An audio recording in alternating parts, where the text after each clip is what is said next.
Olá, tudo bem? Eu sou o Gabriel e hoje eu vou mostrar para vocês como funciona um projeto de e-commerce na NTP. Bem, uma das coisas que é interessante você ver primeiro, para dar uma gravadinha, mas a gente vai elaborar de uma forma bem esmiuçada, é a nossa metodologia FREE, que significa First, Replicate, Escalate and Elaborate. Mas vamos deixar isso aqui um pouquinho para os passos finais, ok?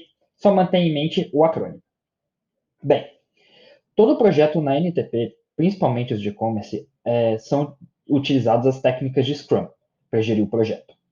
As técnicas de Scrum são técnicas de desenvolvimento ágil que são muito comuns em TI, mas a gente importa para fazer a consultoria de vendas e marketing porque elas permitem uma agilidade que o mundo digital precisa, basicamente. Ainda mais no e-commerce, o varejo digital. Ok? Para todo projeto iniciado, é atribuído um consultor, um project manager.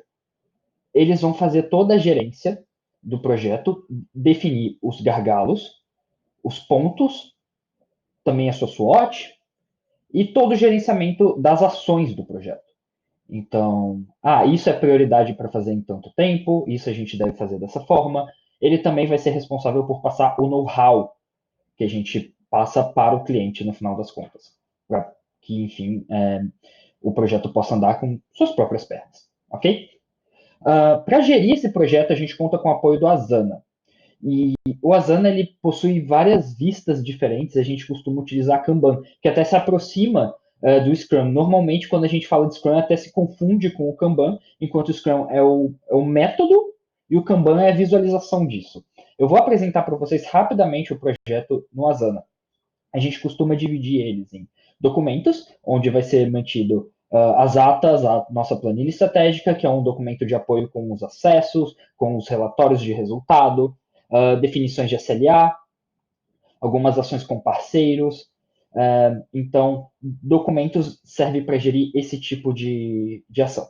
O nosso objetivo roadmap, bem, definição dos objetivos, né? Então, com os prazos e os milestones para a gente alcançar eles. Então, aqui, definição de SLA, por exemplo, replicabilidade de metas, etc. Isso tudo pode ser considerado milestones. E, bem, a gerência deles gera o roadmap, ok? Agora a gente passa para as ações mais específicas. Então, apesar de estar aqui da esquerda para a direita, a gente utiliza ele da direita para a esquerda para facilitar um pouco, que é sempre falar das recorrências. Então, todas as ações que a gente faz na nossa conversa, que normalmente é semanal, mas pode ser quinzenal, até mesmo mensal, dependendo do projeto aí, a gente parte para tudo que é recorrente, então tudo aquilo que a gente sempre conversa. Então, relatório semanal do CRM, relatório semanal das plataformas de prospecção, questões de alteração de site, bem, tudo que é de fato recorrente, ok? A partir daí, a gente tem um esquema de trabalhar e revisar tudo aquilo que foi feito. Então, bateu o martelo, foi feito mesmo, teve algum problema, assim, não, show de bola. E, por último, a combinação do backlog e do a fazer. Todo novo assunto, toda nova prioridade, toda nova ação deve ser colocada previamente no backlog, assim todo mundo tem uma visão prévia, ela serve como se fosse uma pauta também, e aí vai sendo atribuído os responsáveis e as datas, bem como discutida a tarefa, para o a fazer. Claro, depois a fazer ela vai para o feito. Mas isso aqui é só para explicar rapidamente para vocês. Todo projeto ele funciona como uma caixinha de Lego também. Então, para facilitar as questões de justamente de backlog, de a fazer não ser realmente ações tiradas da cartola, a gente segue com um projeto bem definido de vários tipos de tarefas em específicos em que podem ser importadas. Cada uma delas conta com, por exemplo, um tutorial em vídeo. Assim, a pessoa, antes mesmo de ter a reunião, ela consegue já saber o caminho das pedras ali e só acaba conversando o outcome com o consultor, o que acaba determinando aí uma agilidade muito mais interessante para o projeto, ok? É assim que a gente faz o gerenciamento base. Claro, tem muita ramificação para isso. Então, um projeto de e-commerce, pegando do exemplo, a gente tem ramificações normalmente em compra de mídia, em usabilidade e SEO, dependendo aí de como é configurado o projeto, ok? A gente vai atribuindo essas novas colunas e vão sendo passados para o backlog a fazer, feito e recorrente. Show de bola. Aqui a gente aborda esses três primeiros pontos. No início de cada projeto, a gente faz um conjunto de definições de metas em conjunto. Claro, se você está contratando a no topo, muito provavelmente a sua intenção é vender mais na internet, certo? Para vender mais na internet, você vai ter um conjunto de ações necessárias, que a gente vai usar lá o Asana para gerenciar, mas você determina quais são o que é prioritário a partir dos seus gargalos. Então, por exemplo, se você tem um tráfego muito constante e muito interessante, mas as pessoas efetualmente não compram, você pode ver se você tem, por exemplo, um abandono de carrinho. Então, esse seria o seu primeiro gargalo. Como que a gente nutre isso? A partir daí, a gente vê quais são as prioridades, o que dá para fazer. A gente faz também as análises de benchmarking. Então, pega seus concorrentes ou até mesmo empresas que podem servir de inspiração para o seu projeto e determina as ações mais prioritárias e passa o curso de ação. Ok? Então, isso vem normalmente a partir da sua jornada do cliente. E a gente vê ela através do clássico funil. Então aqui a gente está apresentando um funil de inbound, porque é a metodologia mais utilizada, né? Então, como eu falei antes, você tem ações de atração, às vezes já funcionando, que você tem a conversão. Em vendas complexas, a gente trata essa questão do relacionamento também. Para o e-commerce, ele ajuda normalmente parte de mídias sociais, ou até mesmo, como eu comentei, em ação de abandono de carrinho, você pode ter força-tarefa aí de forma mais pessoal para conseguir alcançar e minimizar esses abandonos. Você tem a venda e, obviamente, retenção. Então, volta até um ciclo de mídias sociais, por exemplo, para você interagir.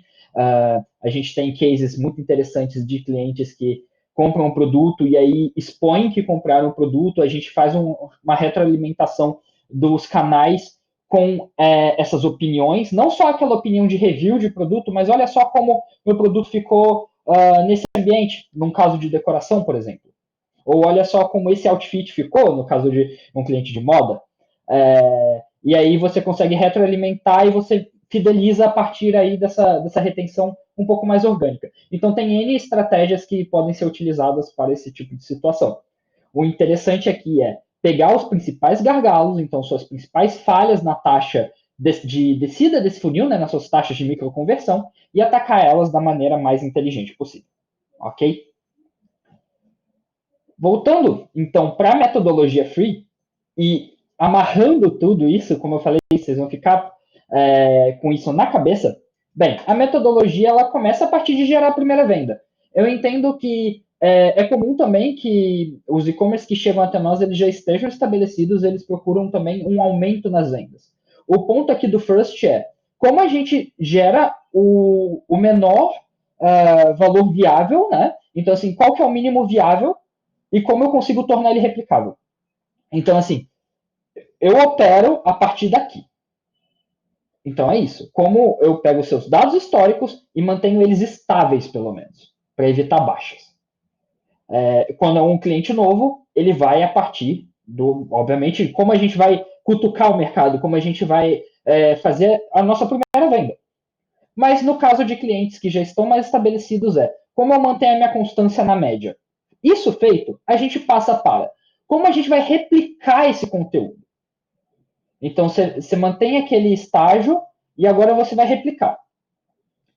Então, você vai gerar várias vendas a partir aquele mesmo curso e etc. O terceiro passo, a gente já passa em escalar.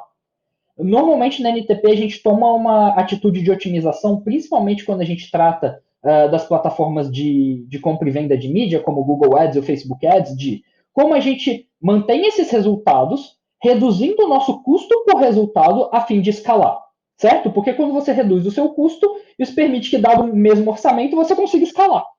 Então, você consiga multiplicar esse resultado. Normalmente, essa etapa a gente começa a fazer os pequenos hacks nas plataformas para estimular esse comportamento de escalabilidade mês a mês. Ok? E aí o quarto é elaborar. Por exemplo, como a gente comentou aqui olhando o funil de vendas, se você já tem até as vendas de forma recorrente e crescendo de maneira estável, como que você vai trabalhar essa retenção? Então, assim, você começa a ter outros objetivos. Minhas vendas estão estáveis, estão crescendo, agora eu preciso me relacionar mais, porque me relacionando mais eu tenho mais market share, por exemplo. Então, as ações começam a pivotar na prioridade, porque o caminho já está andando, mas você consegue muito mais ali elaborar novas ações. Então, por exemplo, a gente passa a indicar alguns trabalhos com influenciadores para você ter uma lembrança de marca mais interessante, ou até mesmo ações mais de display, né? Assim, para você ter também uma exposição maior, ou crescimento de números de redes sociais, ou e-mail marketing, de forma mais de relacionamento e não só de venda, ok? Então, para e-commerce, esse conjunto de situações acaba sendo muito mais interessante. Claro, cada projeto vai variar por si só, e vai ter os hacks e plataformas mais utilizadas, assim como a estratégia pode ser feita de forma diferente. Tem certos projetos que utilizam o Instagram puramente para vender, porque é por onde sai o produto. Outros já vão completamente dependentes de Google, porque é mais de uma necessidade. Então, pela palavra-chave de busca, você consegue alcançar o resultado de forma assim, exemplar, rápida, sem dor de cabeça. Obviamente, isso varia de projeto a projeto, mas em e-commerce, em geral, você acaba trabalhando um conjunto de todos, né? Porque varejo você acaba tendo muita competitividade, ainda mais no mundo cheio de marketplaces como a gente está atualmente.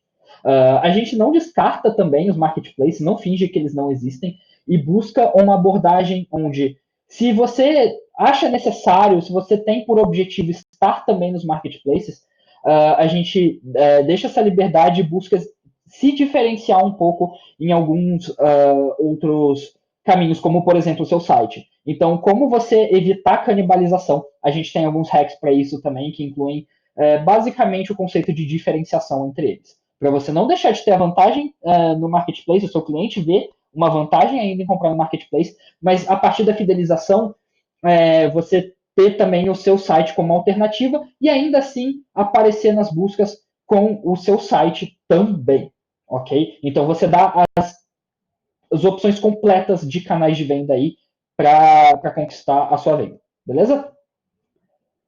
E é basicamente isso. Lembrando que para todas as ações que a gente tiver, elas vão ter tutoriais ou vão ser criados tutoriais específicos para o seu caso. Assim, você tem o seu conhecimento ali fechado. E claro, a intenção da NTP com todo esse modelo é passar o know-how para o seu time operacional. E assim como também o estratégico. Então, o seu diretor vai ser capaz de tomar decisões muito mais munido de dados, e o seu operacional também vai ter ali exatamente como fazer cada ação necessária para o andamento do projeto, ok? Espero que vocês tenham gostado desse overview do nosso projeto de e-commerce. Qualquer dúvida, podem entrar em contato no contato@notopo.com ou, claro, preencher nosso formulário na nossa landing page de e-commerce. Beleza? Vou ficando por aqui. Até mais, pessoal!